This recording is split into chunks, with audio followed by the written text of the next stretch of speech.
I was just waiting for the cat conversation to stop. Are you see it up there? We're being recorded. Yes. And do you have the meeting? And then in the chat, the notice is in the chat. Great. I don't see it. I can post it again for you. It might be up a little ways. Okay, thanks. There we go. Thank you. Okay. This meeting may involve the remote participants by members either by telephone or other electronic means due to the local public health emergency novel coronavirus pandemic pursuant with the provisions of Minnesota Statute Section 13D021. Thanks.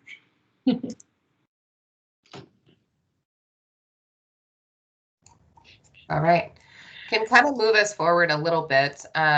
Just to say that we didn't quite get through in our last meeting our strategic planning type conversation.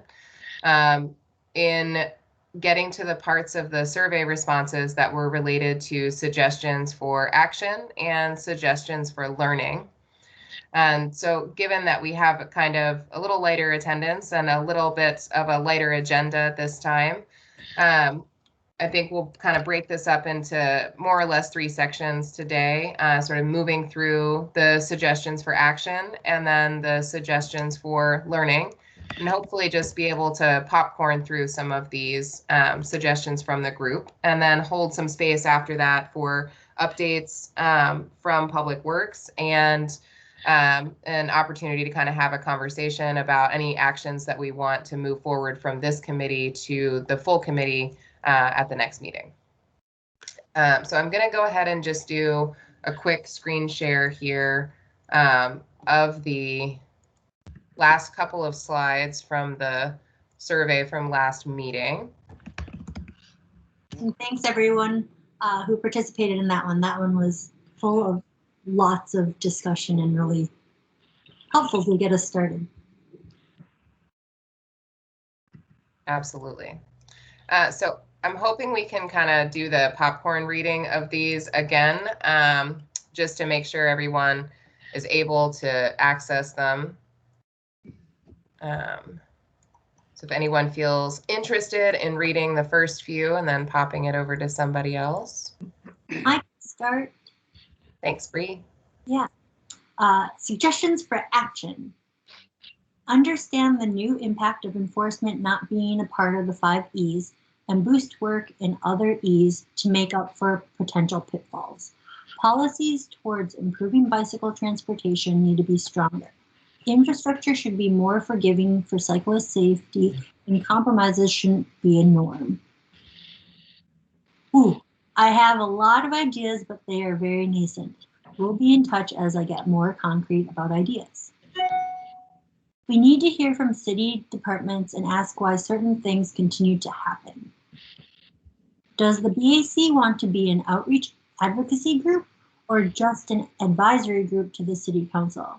I'm not sure I have seen much outreach other than some partnering agency programs promoted through the BAC. I'm also not sure if anyone outside of the niche of cycling advocates knows much about the BAC. I struggle with this one. Next.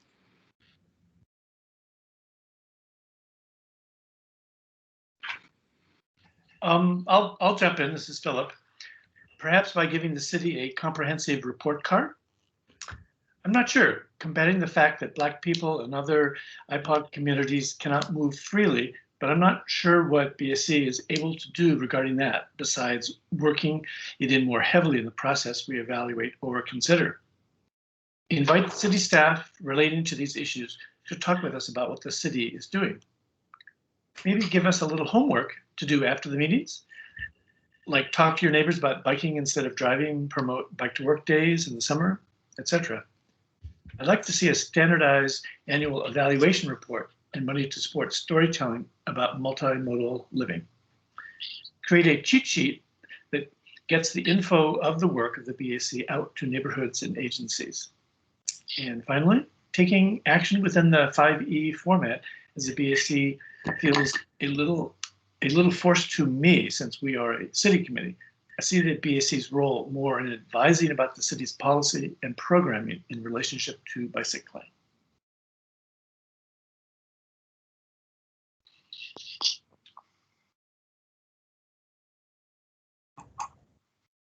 Thoughts, reactions to any of what's on the screen now or that we heard?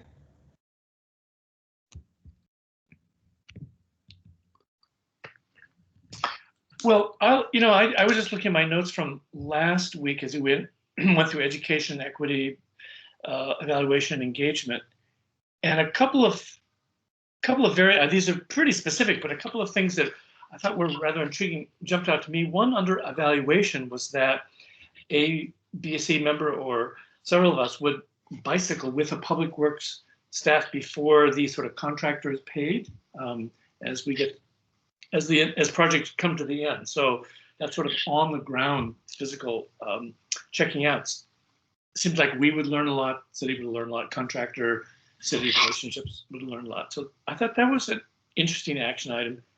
And then I think the other one was that the BAC could work with Public Works on the sort of guidance or sort of the metrics of how and what sort of how engagement is done, what engagement is done around specific projects that the BAC has under its purview.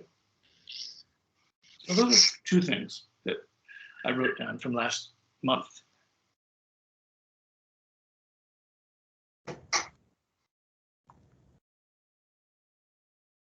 Awesome. Thanks, Phil. Yeah, I mean, last month it seemed to me that there was still that ambiguous, what is our role as the BAC and how we can best move things forward to be safer for bicyclists in general, and where we fit within the city planning. And it sounds like we want to think about like beyond just approving certain things and really, like Phil said, get into more of like how that process is moving forward. I always feel like biking in particular, because of the 5 E's, we kind of get stuck in like we have to silo things into those. And thank God equity was in an E. So I mean, I guess it's a good framework just to start from, but I don't know how helpful it is as we seem to be talking about the larger picture, if that will serve us as a subcommittee moving forward. And Matthew's hands up. Sure. And sorry, it wasn't really in response to what you just said, Bree. So if others want to jump back on that, we can. But I think this slide and the words on this slide bring up kind of a tension that I feel sometimes with the BAC, and I'll particularly key in on the words "just an advisory committee" to the city council, because it's like that is what the BAC is, right? Like at its core, it is an advisory committee to the city council, and that's what I think makes, I'll just say the engine or the 5E subcommittee and the programs and policies subcommittee and in the pedestrian advisory committee kind of both challenging and maybe like exciting, and is to like figure out like where can those committees like make an impact on the non-engineering. But I guess what I'm saying is like the BAC and PAC kind of can't be an outreach advocacy group in the sense of like having staff or like so it's like I don't know. I wrestle with that. That framing, and I'm curious if that makes sense to folks or what you think about that.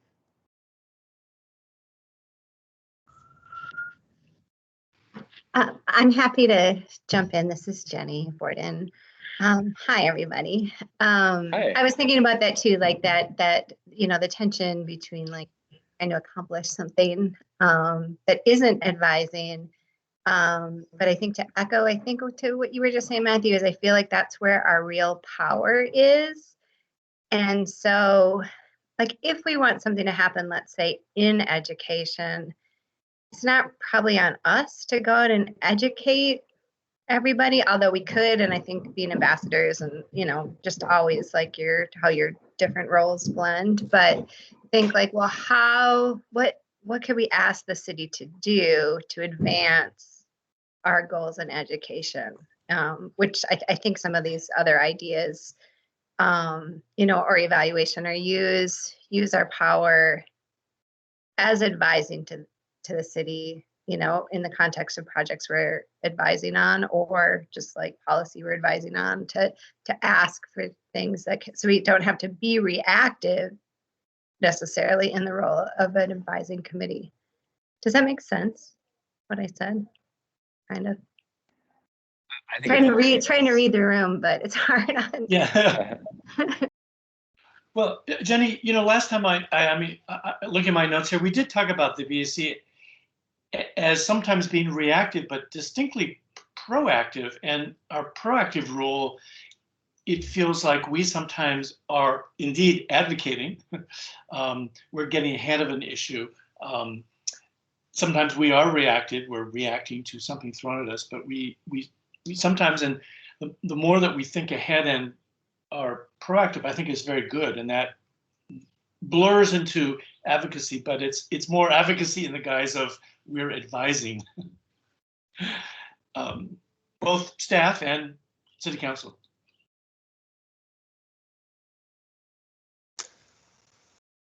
To that point, if I could just jump in for a second, I think one place that kind of bridges that gap for me, at least, of like the advocacy, but then also the advisement stuff, is like, obviously we just did like 3 years worth of work deciding what we want to do for the next 10 years. And we have 200 different strategies, and like, there's a lot of stuff in there. It wasn't a fiscally constrained plan. So there's probably going to be hard decisions at points.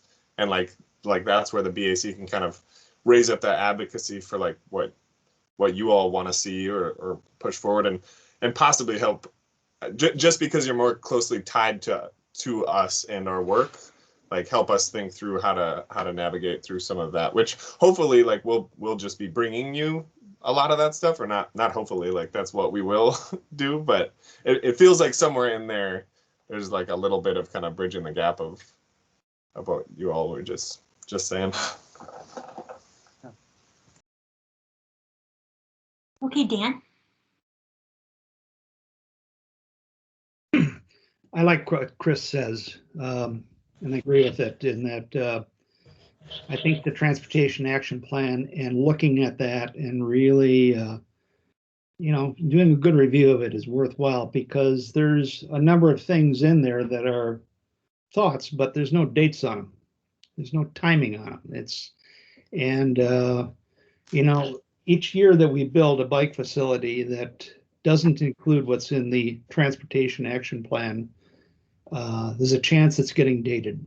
And I think that, I mean, that's not a black and white issue. I mean, there's a lot of gray in there. I just see that, I seem to feel that there are projects being proposed now which fall short of the transportation action plan. And a person can point out that, well, we haven't gotten to that yet in the transportation action plan. So I think pushing on the transportation action plan and seeing where we can get some of those things that are near and dear to our hearts discussed and put on a timeline would be really, really helpful. Thank you.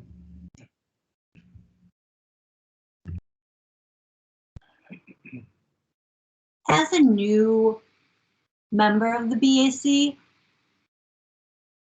I struggle with, like, you know, we had a little bit of orientation in the sense, but I wonder like how we can get people up to speed to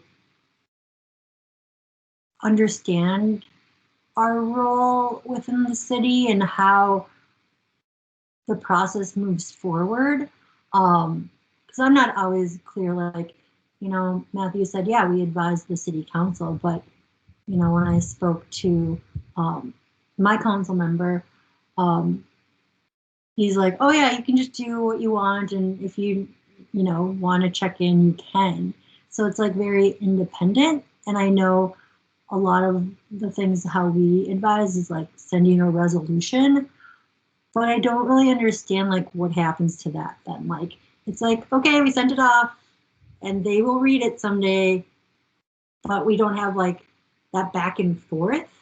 So I'm not really clear on how and if that's effective and like what other ways we can be advising the city council and the mayor. Any thoughts on that, city staff or past members?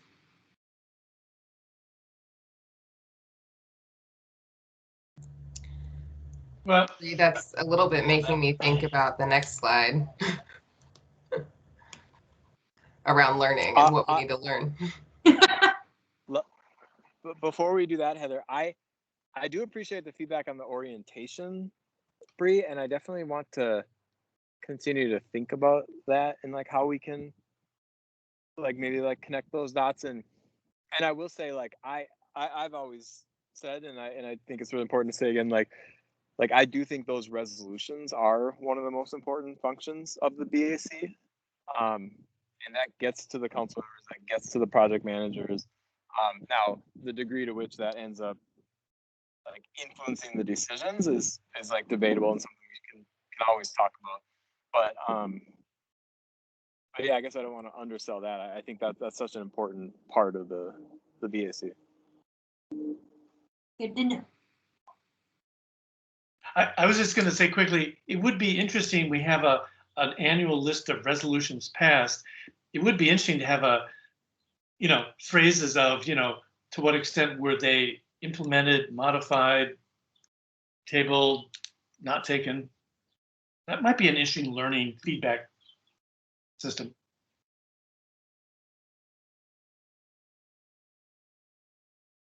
Yeah, we kind of did that with the CIP just because it was copy and pasted and then nothing was done on it. But yeah, I like that idea. If I may respond, that is, I also like that idea. It's something that has been brought up in the past. I think, Chris, I'll just look at you. Maybe we can like continue to think about that. It is sometimes challenging to track a project over the time frame because usually, sure, a lot happens after you see it. From like the final design process and construction and So I mean, there's a tracking thing that I think we would need to develop, and maybe that is something we should do. We just haven't done it yet. I'll just frank. Totally understand, right? Dan? Yeah. Yeah, I think that relationships with council members are important, and they're going to be different for each of us. And but I think figuring out ways to nurture that are really, really important to do. I think that it's not like you've got to be a monk. You don't need to be a constant in a council member's pocket, but letting them know that you're aware of a situation in their ward. What are their biking goals in their ward? I mean, they're going to react to their ward first, or it's a section they're going to react to. And so I think understanding some of the concerns about biking in your ward, being able to create a relationship there are really, really, really important. And being able to track a project that is going through the ward, being able to, I like to say, it might be complimentary notes about, we looked at this in such and such an avenue today at the BAC. It looks really, really promising. I'd really like to see if we could, a few things to keep our eyes on are such and such. And I don't think that gets developed overnight. I think it takes trust in a long time. But I think being able to find ways to strengthen relationships will be helpful for biking. Thanks. Thanks, Dan. Chris? Yeah, I just wanted to, I guess, ditto some of the stuff that Matthew said with the resolutions and add a little bit onto. So I think that's something that we can think about more. We can look into it. It's also like sometimes those things are subjective or like change for a reason that's not the BAC's fault. I don't know. I guess just like in trying to think through what it looks like to see how successful a resolution is, when even any given resolution might say, we would love if you do this, but also if you do this, like we'd still like that more than this. Like it just starts to get like a little bit complex. And I think specifically when we're talking about if we could do that stuff, like it probably makes most sense, or it would be most straightforward for the engineering resolutions. For other ones, at least as they've come in the past, it may be a little, it may even just be on like more on that complex side, but I don't know, maybe not. And there was something else that I wanted to respond to. Oh, the idea of like, I don't remember how you phrased it, Bree, but basically you said something about like sending a resolution out to council and like there not being any back and forth. And I'll just be frank of like the way I think of it. Like this committee only has as much power as it has, and the power it doesn't have is to order either city council or public works or anyone else to do anything, including even respond to a resolution. And so like I think there are ways to like build that rapport, but I don't know that it's something that, like, to answer what I think was maybe part of your question, like that's not built into the process or like the organizational framework of which this committee sits in. So like in order to achieve that, I think like that's kind of like an outside thing of like figuring out how to like build some of those relationships and where and when to do resolution, and like being like strategic about when a resolution might be heard more. And so like that's when you put a lot into it and like everyone sends it out to their council member or something like that. I don't know, but just a couple thoughts. Thanks, Chris. Yeah. Heather, you want to move on to the next slide? Absolutely. I think. There we go. Maybe we can do some of this. Maybe Jenny, you can start reading since your name is in the first one. You just do some popcorn reading through these. And the motivation for this question was to figure out where do we not know things that would maybe advance our work or help us to understand what to do or learn more about this work. So. Sure, yeah, I'm happy to read. Jenny Borden has volunteered to present on the work of MPS sometime this summer.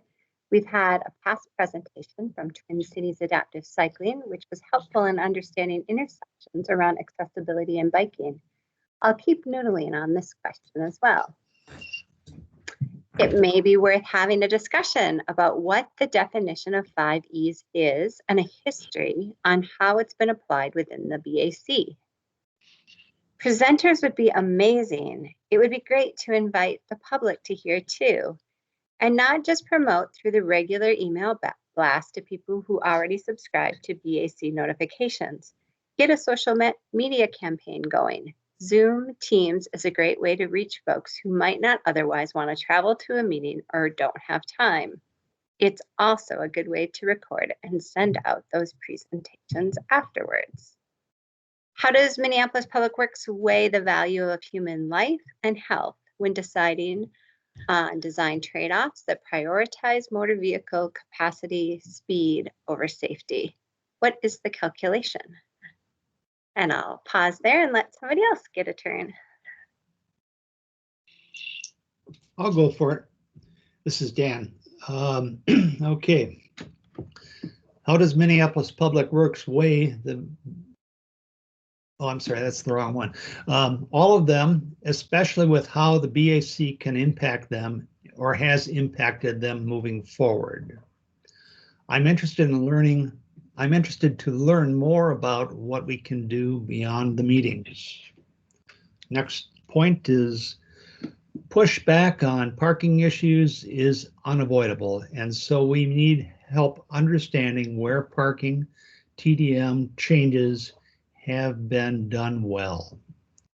Next point is continue to bring in the ways that other cities address their bicycle work and the solutions that they have used.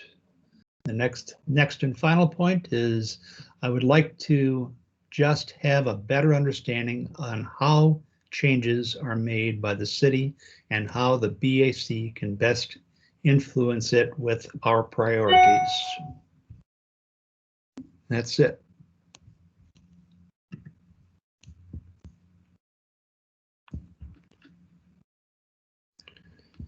Awesome. Thanks, Jenny, for volunteering to present at a future meeting. That's right. Of course. I even before I was our rep, it used to be Roy Hallinger, a beloved member of this committee who passed away.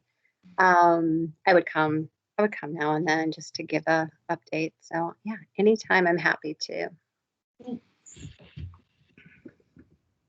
Yeah, it sounds like, you know, we all have a lot to learn. And it's really great that people want to learn more to be more effective as a committee. Yeah, it's so big. For me, it is hard to understand like what holes there are in that would be helpful because I just don't know what is really out there. So I mean, all of the presentations that the city have done since I joined have like added to that. So I hope as a committee, like having these discussions, we can work with Chris to bring more regular presentation that's not reactive, but in a learning frame. Anyone else? Oh, Chris.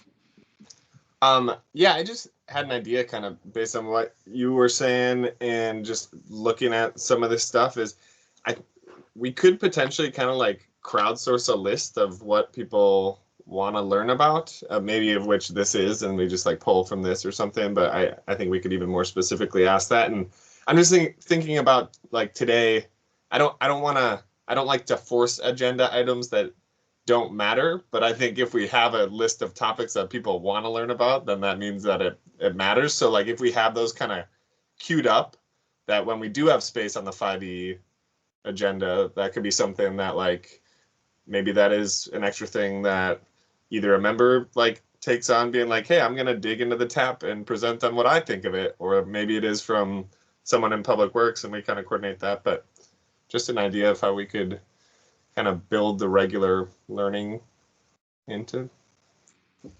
Yeah, I like that. Matthew? Yeah, just to build, I'm very excited about this particular feedback and topic. And I think especially because of how many new people there are, I think this is a fun way to like, you know, both like, I guess, build up topics, but also like understand the power that we have on the committee. And so like, for example, Jesse Thornton, I don't think he's on the call today, but the MnDOT rep, he's gonna kind of talk to the group about the METCD later based on some of the work that he's done. I think that'll be a good learning opportunity and a good opportunity to get to know Jesse more. And then I don't know, I just see up in my screen, you know, your career at MPCA. I mean, there's active transportation knowledge you could probably drop on the group too. You know what I mean? Like so I think I agree with Chris about like let's find agenda items that are both meaningful and like desired by the committee and then see if we can like identify people to jump on the agenda. And I think that's just a great model. Yeah, As someone said, we have done that in the past, so why not do it more? Go ahead, Bree. Sorry. oh yeah, and maybe we can reframe it and not say presentation, right? Like it could be more like a TED Talk style, right? Like it doesn't have to be a formal sort of thing if people get kind of stressed with like additional work. But there was someone who said they wanted homework, so that person might want to do presentation. But yeah, I love that idea, and it would be great also like just to know other committee members, and everyone can share insight based on their lived experience or their ward or like anything that they're really passionate about for biking. And how Chris said, like you could research something, and maybe that's how we like break up TAP, like it's a lot for like one person to be like, okay, this is all of this and we have to learn and read it all. But yeah, this is great. So, and I might say one other thing on sort of the other end of the spectrum is one of the harder things I think is if there's something going on at the city that's not really in like our wheelhouse, and I say ours is like maybe me, Milson, Chris, or even like my team, that has been challenging, and so it's kind of hard to just like get somebody to come talk to the. Sorry, there's a car. 1 second. But yeah, so I guess that's just the alternative to what I think we're talking about. Is like it is sometimes hard to just like get somebody from the city to come talk on an issue, unless it's like a capital P policy or a project. So. Yeah, that makes sense. Be like, hey, I want this council member to come and talk to us. And that would be a challenge, I'm sure. So, great. Heather, I forget, is there one more slide?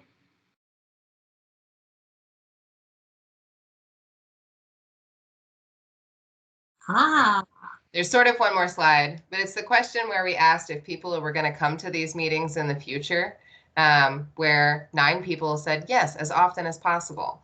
And 3 people said that would be dependent on whether the agenda items were relevant to them. And then some comments about how much people appreciated filling out surveys, which is heartening and interesting. And we do really appreciate how much effort and energy folks put into answering these questions, because it's been really helpful to get a feel for kind of how to set up the committee while we're kind of stepping into this co-leadership role and moving into this new year. So I feel like it's great that we've had this time to reset, but that's mostly what this slide is, Bree. Awesome. Yeah, I think going back to the learning part as well of like how I think it, when we look at the agenda and it's just like one thing, and I think that's probably one of the reasons where people are like, okay, well, should I prioritize going to this optional subcommittee meeting, right? And so I think Heather, Chris, and I, we can really, with this feedback and this survey, start narrowing down topics for folks, and then probably send out, apparently people like surveys, I guess, but like just kind of like what people are willing to share, and bring as an individual or like specific questions they really want to know. I think that would be helpful too. So I think together with at least the survey, we can have that as the jumping off start to kind of like program our subcommittee agendas. So at least, we can have 1 or 2 teed up depending on how busy this meeting is. It's so funny. It's like the first meetings were like frantic and we couldn't fit anything in, and now we have more time to discuss. So it's kind of a whole bunch of different ways to do it. So, it occurs to me that there clearly are ways this committee needs to react. For example, looking at the parking changes proposed by City Council, TDM change, that comes as us as reactive. But this process of us going through the survey and then this 2-session discussion makes me think that really we could, as committee members and as staff to the committee, once a year have a sort of have a routine, a process where we, each of us say, sort of think ahead to what proactive thing, policy, programming, do we want to achieve in the next 12 months? And so it might be interesting to hear from each member what, if there's one thing you could do, the committee could do in a proactive 5Es, content area. There's one thing we could do over the next 12 months. What would each committee member want that to be?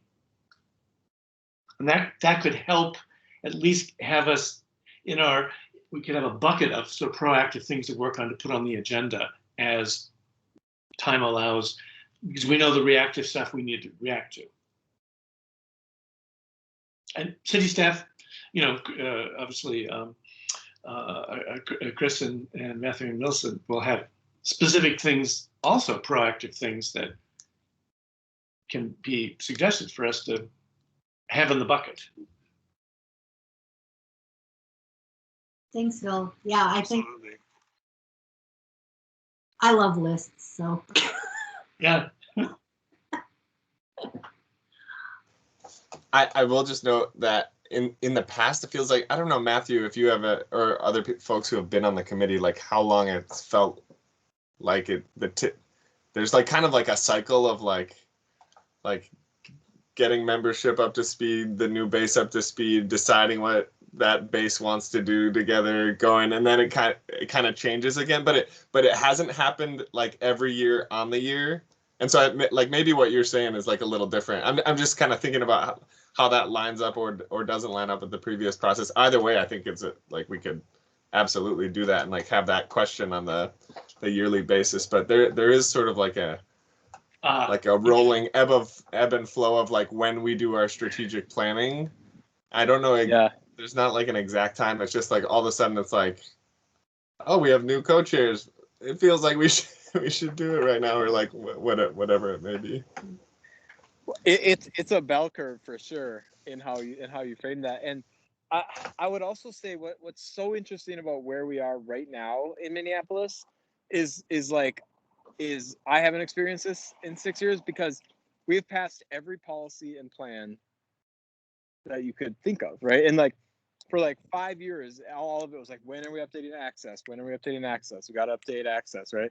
And now we have TAP, we have Vision Zero, we have complete streets policy, we have, all this stuff, and it's like, so it is sort of it's just a different time, I think. Like, so I think there is like, it makes sense that there's some healthy discussion about what are we doing, what's the role, like what should we be focusing on? Because I'm feeling that in my role, So yeah.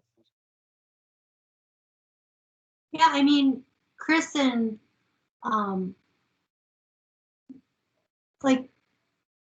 and Matthew, Millicent, like,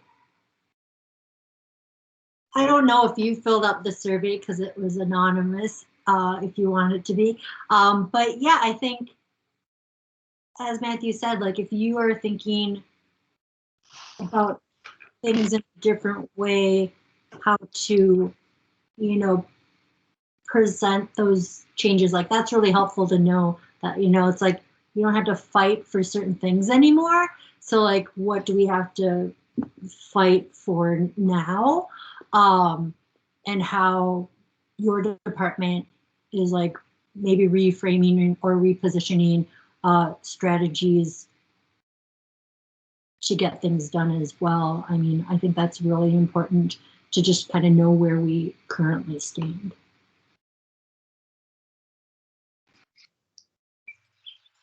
I appreciate what you just said, Bree, and I think I'm understanding it right. And I'll say, I am all about using the BAC PAC and in a way that's like back and forth, like letting you know what's coming up, like what's important, like what would be helpful, So yeah, if that's kind of, I guess I'll just agree with that. Yeah. Thanks. Yeah. Because I mean, we haven't, at least on the full committee, had time to talk like this, I don't think. So it's more, you know, like bam, bam, information, resolution, and move forward. But I like knowing where the staff's thought process is and really getting a better reflection of what's happening internally. So then I have a better idea on what will possibly work and who to contact to move things forward, which I'm still muddying through.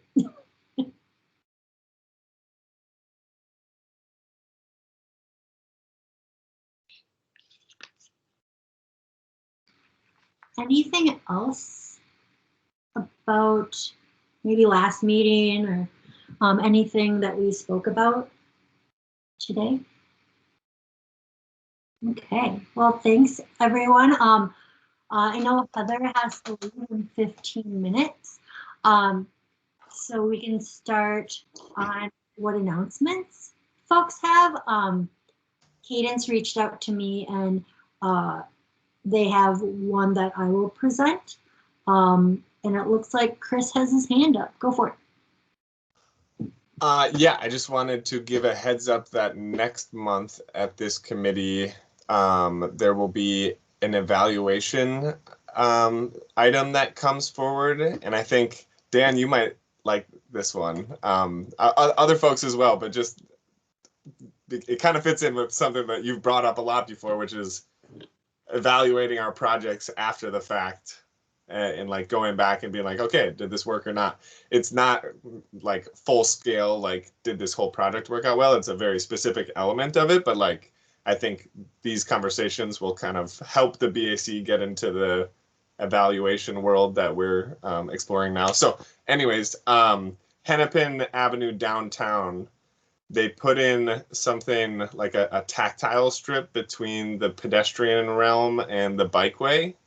So it's meant to like help folks who can't see have something to detect. And basically it's about that. But they went to the PAC and there wasn't a ton of feedback because folks hadn't actually seen it out in the real world. So I just want to prompt that if you can in the next month and are comfortable getting downtown and all that stuff, if you're able to go and take a look at that, then it might help have a little more informed feedback for that item. But I'm actually getting more confident biking around again. So if I can work on organizing something, if people want to get together, if they feel safe to do so, especially if it's outside and it's nice and people are masks, I would be comfortable with that. And more people are getting vaccinated, so yay! So I can put that onto my to-do list, and I'll check in with you, Chris, to be like, what is this and where is it? I need a Google map. cool, thanks. Yeah, I can definitely like get you the information, and I could probably we could talk about the study in advance so you kind of know what it is. Do you want to come and be our tour guide? Definitely invite me. Okay. If I can, I will. Yeah, I got my second shot this past Friday, so I'm not fully vaccinated, but I'm comfortable outside with a mask. So if it works out for me to come, I will definitely be there. Okay. Thanks. I'm in too. Ooh, Edmund. Totally, I'm there. We're like, oh my God, we can meet and outside and bike around. Holy Good crap. excuse. I went on a bike ride with 4 people on Friday for the first time in so long, like being outside, and like it was amazing to feel somewhat normal. I'm jealous of Matthew right now, just walking around. Okay, Alyssa. It's not terrible. Not terrible. Hey everybody, sorry I was late. I had another meeting that ran until 4:30, so I missed most of the discussion. But wanted to, remind folks that if we do get together and there are a quorum of members, we cannot discuss business. This is the kind of boring thing that Chris would go over in the open meeting laws presentation that we have now kicked down the road for 2 months. So I will be the boring governance person and remind us of that.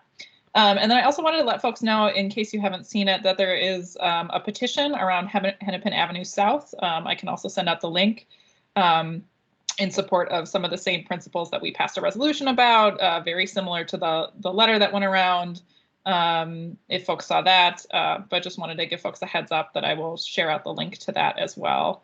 There continues to be, as we discussed our last meeting, some coordinated opposition to bike lanes on Hennepin Avenue South. So, Thank you. Say, Alyssa, not to jump ahead of Chris's presentation, but what would quorum be for the BAC? Like 10? I think it's 13 or 14. 13 or 14. 13 or 14? I will look it up. I should know off the top of my head, but it is on limbs every time we have a meeting. So I'm on limbs. Where is it? usually it's like posted with the agenda. At the top it says like number, like lists the membership, and then underneath it says quorum with a number. Oh, it just says 4. Oh, that's probably because the subcommittee. I mean the full committee meetings. Oh, gotcha. Thank you. Actually, So I'll have to go and actually look it up. I have an update on the 4. That was just a number that was picked because they have to have some kind of quorum. But you know, the idea that the subcommittee doesn't really have a quorum, right? Because it's like the intent is like we ask the membership to kind of pick one or the other, so it would be like unrealistic to have the real quorum. So I probably should have just thought to give that update anyway, since that decision was made like I don't know this week. So that's why it says 4. Okay. No. Gotcha. So, Alyssa and or Matthew, I just want to check in. So, would your interpretation of the quorum rules be that if we did that bike ride with more than a quorum, to look at that would be business?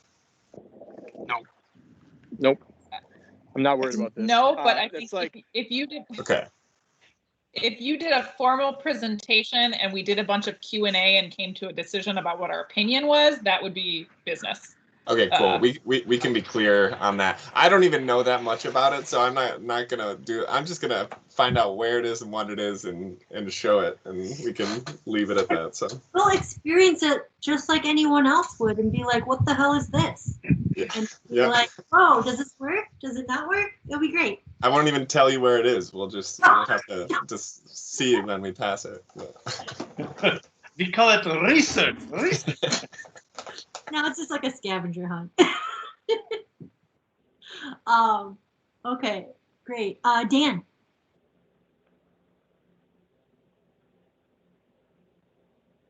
You're on mute, Dan.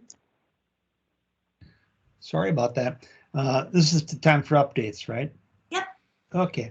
I just, FYI, this week, I think actually last night, the lights were turned on the 26th Avenue North River Overlook.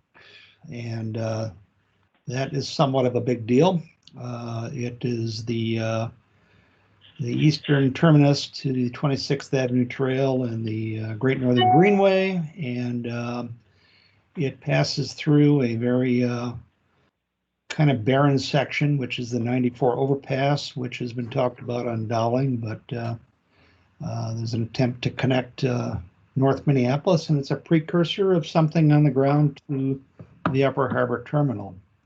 And the next phase in that project is they have dollars to begin design work to connect with a trail, the river overlook to Ole Olson Park, which is West River Road. So that's really cool stuff, and it could be something that would be a bike ride option to check out. Thanks. I think you saw. No, you will. Kyle, I don't know if you know, but you're unmuted. Did you call on me, Bree? I missed that. Okay, thank you. Oh, just when Dan was talking, I just have to share what a great day I had. As you know, the bike fleets are out. They're actually in their second round of school. So 3 schools already. We have 3 traveling bike fleets. Towards our goal of universal bike education for 4th and 5th grade, with those 3 fleets, we can get to about half the 4th and 5th graders in MPS.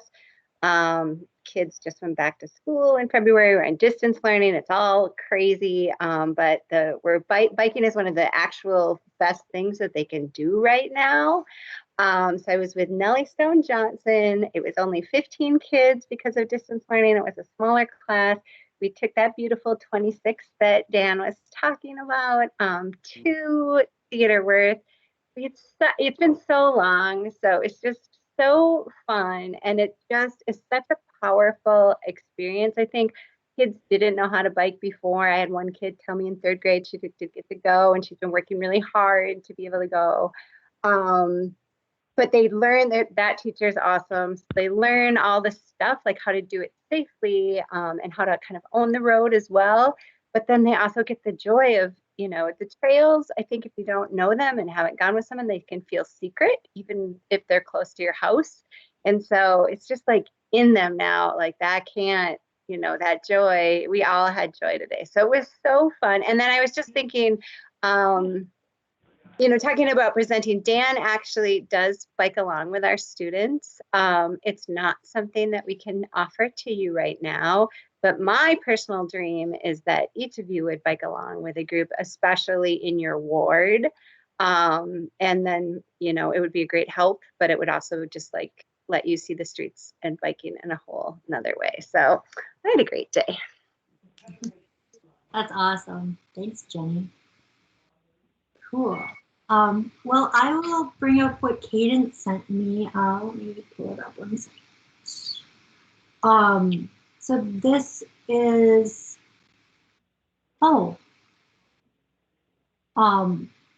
they would like to continue to talk about 38th in Chicago, so George Floyd Square, on the resolution that we passed, and I'll just read it verbatim because then I won't construe their words.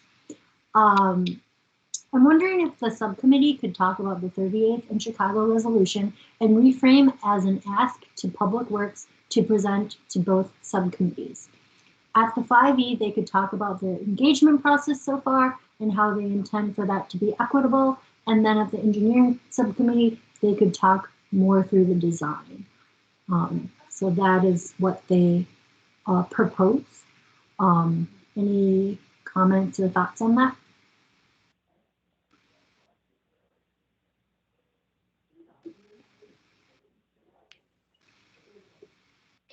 Well, I think it follows very well on what we talked about last month, which was that it's certainly a great role for the BAC to advise Public Works on the sort of the metrics, conditions, specifics, the how, the what of engagement. So, yeah. Chris, Matthew, do you know who is running that, and does it make sense for that? The only thing that I would question is, like, is it worth to split up with both subcommittees or have it to the full committee in one presentation? Thanks.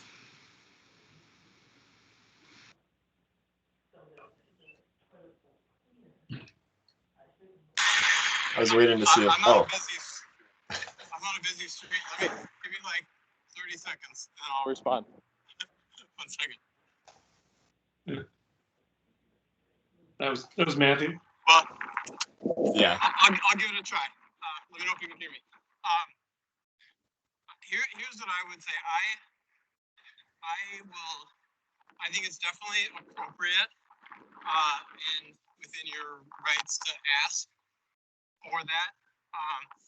And we can pass that along to our colleagues in Public Works. I don't know if they will agree and come present on that. And I'll just need to like talk to them about it, and I can let you know. But that's like maybe the best I can do right now. it has been talked about in the past, and I guess the leadership hasn't, I guess, chosen to come to the committees on that topic at this time. So I can just like check with them and see what they think. And part of it, I guess I just have to say, is like, it's not a typical public works project. It's not like something that's just in like the CIP that we're leading, or there's just like there's other departments and other factors. So I guess that's all I can say right now. Thanks, Matthew. Yeah, that will be good. Looking forward to what you hear back, and there's several choices, whatever folks are most comfortable with, if comfortable at all. All right, sounds good. Thanks. Okay. Cool. Yeah, I mean, just to build off of our last discussion about George Floyd Square, again, to reiterate, like, it's nothing new that, like, I think of Jane Jacobs, right? I don't know how many people know about Jane Jacobs. She was a New York white woman who, sorry, I'm supposed to feed my cat. Who took on the city because, I forget his name, wanted to put a highway through Washington Square. And so she got I saw a documentary, I don't remember all of it, but like all the moms together and they protested and Washington Square was saved, right? And so if you haven't been to Washington Square, it has like Arch de Triomphe thing in a fountain. And there's just like lots of benches and activities, and it's essentially a square that's a park in New York City. And so it's just interesting in my thought process of that, of like, okay, well, where did they put that highway then, right? And most likely they put that highway in a Black and brown community that didn't have the leeway of Jane Jacobs' either time or education maybe, or able to like navigate the city processes. So I think about this, and we know around the country, highways decimated, interstates decimated, Black and brown communities everywhere. And putting that idea of Washington Square with George Floyd Square just like resonated with me in the sense of like, okay, why is George Floyd Square controversial? Currently those folks that are programming and managing that space are the Jane Jacobs of Minneapolis, but they aren't white women. And so, it just seems like a lot of transportation planners look up to Jane Jacobs. And so I wanted to kind of use that reference point of like how is this different, right? And yeah, I guess that's my 2 cents of just kind of framing the square in a light that like I don't feel like it's any different than like Jane Jacobs wanting her voice to be heard and her neighborhood and community to be created in the way that she and the other advocates that were along with her wanted to see their community and neighborhood thrive. So, okay, thanks.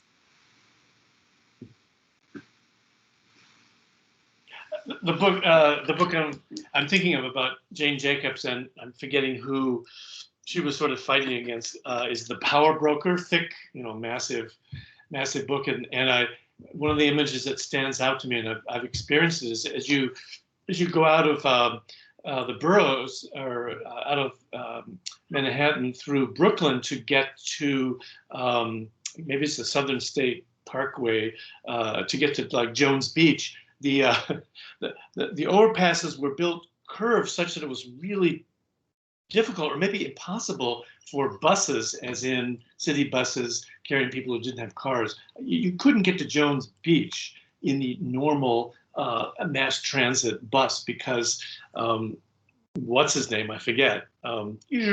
Had designed these, and they're beautiful, but it was clearly architecture used in racist ways, or at least anti-poor ways. Robert Moses. Moses. Robert. Yeah. Thank you, Chris. I remembered Robert. I did have to Google it, so it wasn't on the front of my mind either. I couldn't remember I was either. I thinking think back I to get my the big grad sign that we can't remember him anymore. So, yeah, I think, oh, Jenny posted the documentary, maybe, let's see. I saw it at Lagoon in Uptown, way when we could see movies. So yeah, I think this seems in the right time frame. It's Citizen Jane Battle for the City. Yeah, it was interesting. I mean, for me, you know, it bypassed a lot of important things about New York City happening at the time, but focused on Jane Jacobs. And I don't know if you don't know, but I'm not a fan of Jane Jacobs. I mean, I'm fine with what she did, but whatever. Let's see. Anything else, folks, that they want to bring up?